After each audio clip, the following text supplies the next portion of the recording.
What's going on, my boys? Welcome back to another day in the shop. So I have some unfortunate news. I think last time when I was messing around trying to get the HP tuner cable to work and I wired up my OBD2 port, I accidentally hit my serial wire and my power wire on it because they were just stripped. So I think I shorted out the ECU where the serial port goes, so I can't read the ECU and I can't upload any tunes to HP tuners. So if anyone knows where I can get a red-blue ECU, like a drive-by cable ECU, let me know. I'm probably gonna need it. On top of that, I did go ahead and fit our rad fan in here, so that fits. This also fits between there and the rad fan. This all fits around our piping, and then our alternator is gonna fit on top. So we do have to figure out how we're gonna get this to here, and then the bottom one there also. I'm still waiting for the rotator. My guaranteed delivery date was Wednesday, and today is Sunday, so Amazon fucked that one up for me. And thank you guys so much for telling me what this was for. This little coolant vent thing. So what we're gonna do is we're gonna tap probably right here with a 1/8 NPT and put a 90 on it or a straight fitting and then go straight from here into that. But before I get into all this, I'm gonna do a quick garage cleanup. Gonna put the camera down. I'm just gonna reorganize all my junk that I have in here. So make sure you subscribe and we'll get to work here in a bit.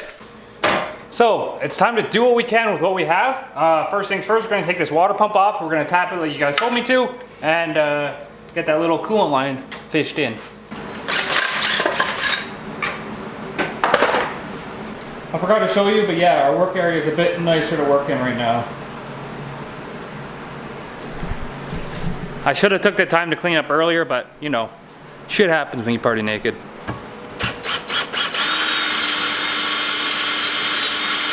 So once again, I'm gonna use my thumb wrench because I'm too lazy to go get the kit all in my car again. And we don't actually have the proper drill bit for a 1/8 NPT tap. So we just kind of gotta wing it.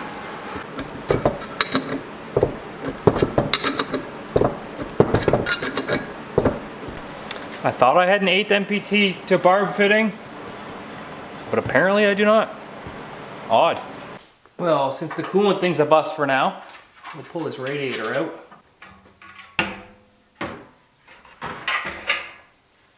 Now we have to somehow mount this to that. You see, our first problem is the ends are just a bit too tall here. Ideally, we want it flat on the radiator. Just gonna pull this off and see how much smaller it gets.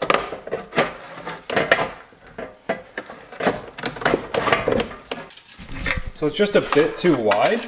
So it's 21 1/4 on the fan side, outside, and then it's actually 21 here on the inside. So what I'm thinking is, because there's like a 1/4 inch here that it's raised up from the bottom of this, what we do is we just, on the outside here, cut this up a 1/4 inch to fit up over this welded edge, and then the rest of this will fit flat on the radiator. And then we'll have to somehow make tabs from here down to this, I think, to hold it in place. There's probably a radiator you can buy that just slips in here somewhere. But this is what we got. All right, it's the next day here in Canadian land. We just went live with the boys. The live video is actually just ending up on my computer here. I ended it like a minute ago, but my computer, it lags behind on my own channel. We ended up putting this in on live stream. This is that steam port thing that you guys told me about. Also, you guys told me about the coolant sensor that's in the side of the head that I don't have. And if I would have filled the car with coolant, it would have poured out because there's not one in there. So we've got to get one of those. But I think I'm gonna scuff this up and we're gonna paint it so it doesn't look like dick. Look like dick. I guess girls don't like the look of dick either, so we'll paint it and then we'll put it on, I guess. I did order an upper rad hose for a truck because it seems like it has the same bends as what I need. And then yeah, just waiting on this stupid coolant neck thing that Amazon said would be here Wednesday, but it's actually Monday now. Cool. Good job, Amazon.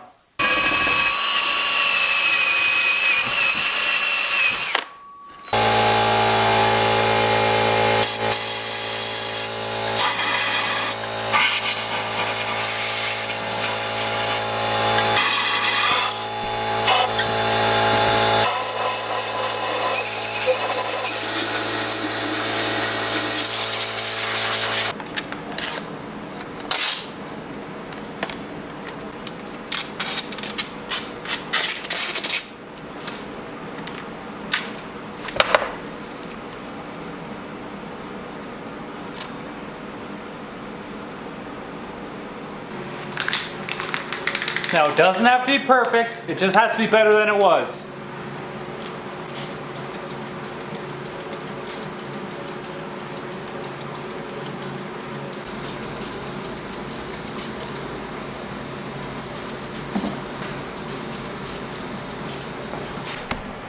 It appears I've misplaced 2 of my water pump bolts, but that's okay because I'll just get some new ones. But I think I might have used them for the camshaft to put them in, and then I didn't put them back, so who knows.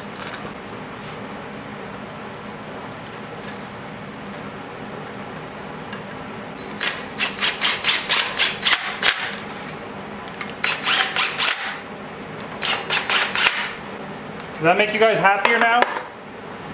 So thank you guys for that one. I did get a little carried away and I'm throwing some paint on these things as well.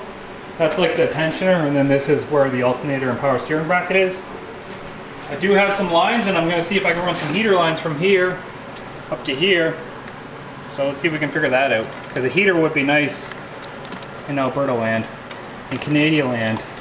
The heater would be nice. I know we still have these quick connect fittings too that might make use. I'm gonna take those off and see if we can make use of those. So we stole these 2 quick connect fittings off that other engine. And then we have some joiners here. These are gonna fit on here. So it's going to be a bit haggard because normally these hoses want to go back behind the engine. That's how it worked on the last one. So this one's going to come up and over. This one's going to go on the floor.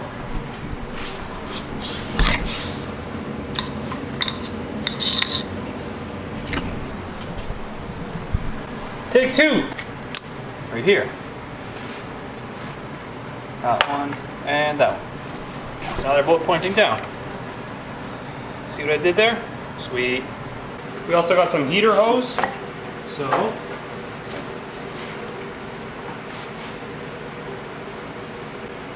there somewhere. Where's my knife?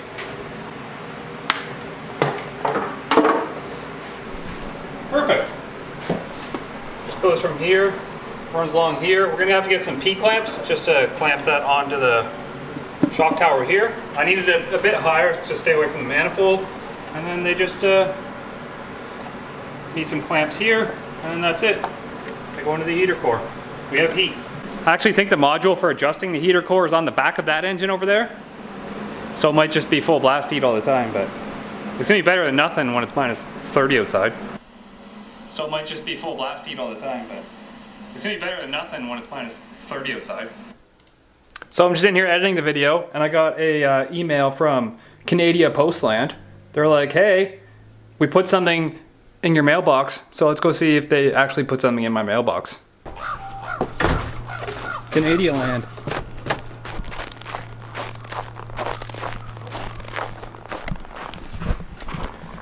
It's a shame that my Mustang GT is gonna be my slowest car. It's pretty awkward.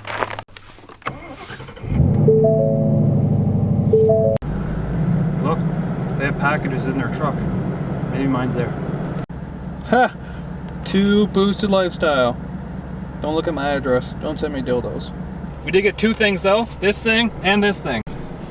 First one, it's a tungsten carbide bit for our Dremel. We needed that. And then this one, it's a 3-inch V-band clamp. So, no thermostat housing yet, but we can bolt the exhaust up maybe? Lame. Well, while I'm out, I might as well get a Red Bull from a cocksucker. Y'all want to see some shit? Look at our fuel prices. We dig the oil out of the ground in this town. That's my job. Take oil, put it into the plant. That's what I do. Watch this. Bam. 105.9. Focus. 105.9. That's per liter, so times that by gallons, so 3.7. So times that number by 3.7. And you gotta convert it to USD. But I think we still pay way more for fuel than you do, assholes. Hate you. So we ended up getting 3 of the small ones by tonight. And then dill pickle chips. Am I the only one who really likes dill pickle chips, but doesn't actually like pickles? Probably. So we got our 3-inch V-band here, which means that this can go on. Which is all fine and dandy, right?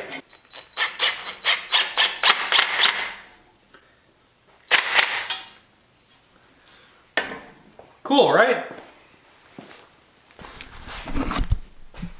That's how our exhaust fits. Clears that thing. And now we can't finish it really until we put the bumper on because we don't know how, like where the hole in the bumper is going to be and stuff. But we're going to go ahead and take it off now because more importantly, we needed this carbide bit, and I'll show you why in a second.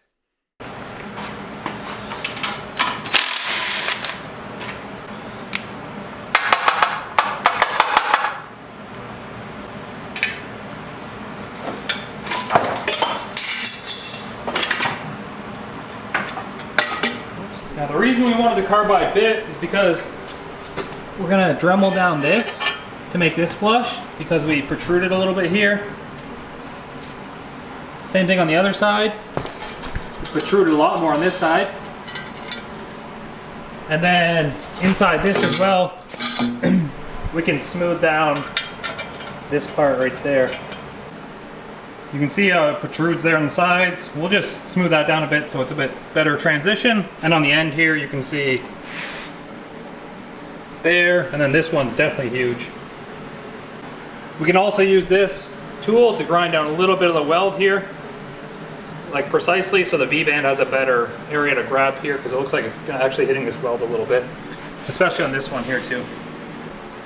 So our biggest issue here is probably going to be that my Dremel only has 1 speed, which means you pretty much get it all million RPMs that it makes. I didn't know that when I bought it, so YOLO? Fuck it! It's a Mastercraft one. It's massive. It's like a big blue dildo. So we're just chucking on the glasses, a mask, and some earplugs just in case. This thing might be crazy. Listen to it.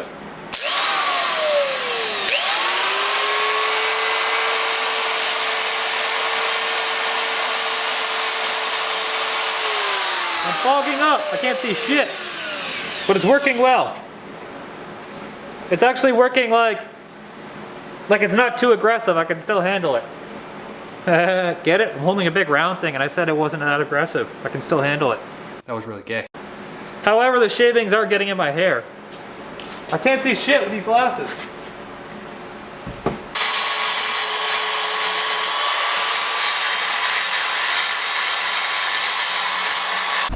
So here's the difference already.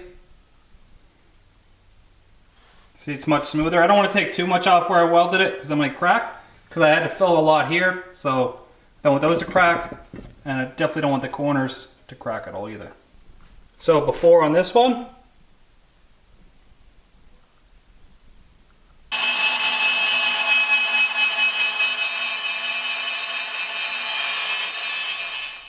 I'm going to use the grinder for a bit, but I don't want to hit any part of this sealing flange, so I got to be really careful here.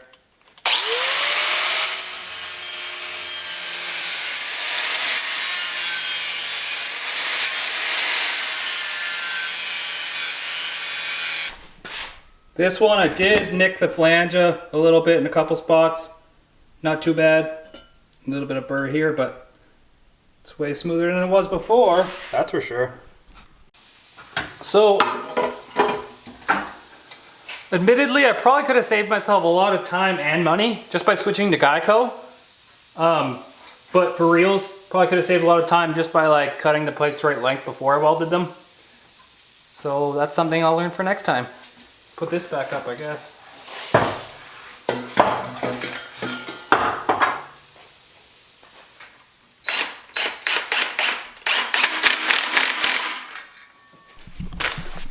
There. Now I have an exhaust system that's gonna flow 9 million horsepowers. Yeah, we're probably gonna end up there. I have to go to work tomorrow. It's like 8:30 at night right now. So that's another 6 days of work for me. Before I put the turbo back on again, I really want to build a brace for it. Before we can build a brace for it, I need the transmission. Before we put the transmission in, well, I need to pull it from the Supra, but I also need that bell housing to come in. So it's around Christmas time, shipping parts, as you can see earlier, is kind of shit. So we're at a little bit of a standstill here. The next update, I better have some parts. But to fill from between this video and the next video, Kent is getting some boosty parts for his car, so we can do that. So make sure you subscribe, guys. Peace easy. Get that B.